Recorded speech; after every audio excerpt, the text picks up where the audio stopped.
Утрово околу 4 часот, пред изгре сонце, силен ветер задува на цело Бонче и како на филм ги потера пламените јазици кои што се движеа горе по планината кон самото село кое што се наоѓа веднаш во долот. Благодарение на храбрите доброволни пожарникари од Битоло и Кочани кои што синоќи ги распоредив овде, селото беше спасено. Дури јас бев песимист дека ќе успееме во таа намера, затоа што линијата на огнот беше многу долга и удираше директно на селото.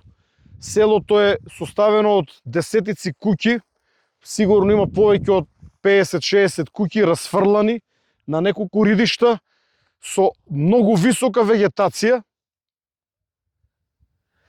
Иако од страните се обидовме минатите денови да направиме противпожарни пресеки, поради лошиот терен тоа беше невозможно, односно истите беа неквалитетни.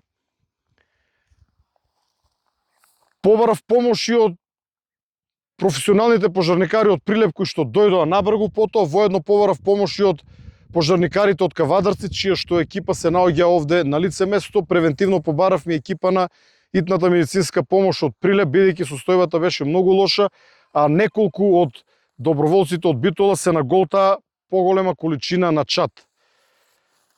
Огромна благодарност до овие храбри луѓе, кои што ако не беа овде, повеќе од сигурно огнот ќе поминеше ни селото и мислам дека во селото ќе имавме страшна гледка, бидејќи во селото меѓу другото живеат и повеќе од 10 лица, меѓу кои што можев да видам и млада мајка со бебе во раците минатите денови, со друго мало дете. Избегната е голема трагедија, благодарение на добриот распоред на доброволците од Битола.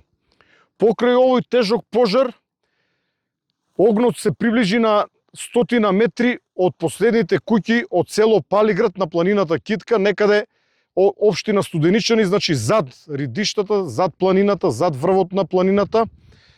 Таму е распореден тим од професионалните пожарникари од Скопје, заедно со Пинцгауер на дирекцијата, кои што дежураа во текот на ноќта, а веќе со дејство започнаа 3 ер трактори на дирекцијата поради непристапноста на теренот, затоа што до огнот може да се стигне само пеш.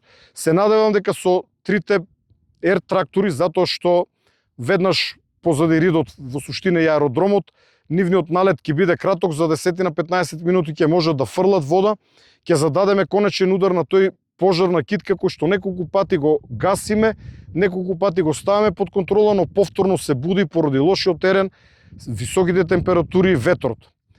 Во текот на вчерашниот ден на ниво на држава имавме повеќе од 30 пожари на отворен простор. Повеќе од нив загрозија населби, како што беше пожарот кај гробиштата во Прилеп, кој што ја загрози викенд на селбата. Според сегашните информации нема изгорени викендици, благодарение на жестоката борба на прилепските пожарникари со тој пожар, каде што дополнително беше испратена помош и од Битола, од Кавадарци, но и Пинцгауерите на дирекцијата за заштита и спасување. Исто така имаме пожар на територијата на општина Маврово и Ростуше и имаме пожар на територијата на општина Кичево. Пожарот кој што гори на територијата на општина Желино е значително намален, врз него е воспоставена делумна контрола од страна на тетовските пожарникари. Во овој момент овие пожари не загрозуваат населени места. Добро е тоа што немаме загинати, немаме повредени, немаме изгорени куќи. Состојбата е алармантна, високите температури продолжуваат и денес и следните денови. Најава за дожд, сериозен дожд нема во наредниот период, дури ако падне некаков локален дожд, тој ќе биде во високите планински предели, и ако падне пониско, количините ќе бидат занемарливи. Тревата е бар уцува и малку дожд само ќе ја навлажни, неколку часа подоцна истата ќе биде повторно бар уцува, лесно запалива и лесно пренослива. Уште еднаш ке апелирам до граѓаните да бидат исклучително внимателни, бидејќи доволно е само искра за вистинска катастрофа. Оваа ноќ катастрофата беше избегната над село Бонче, затоа што пламените јазици дојдоа од последните куќи на неколку стотини метри, но на бришан простор со трева, каде што битолските доброволци успеа да го сопрат.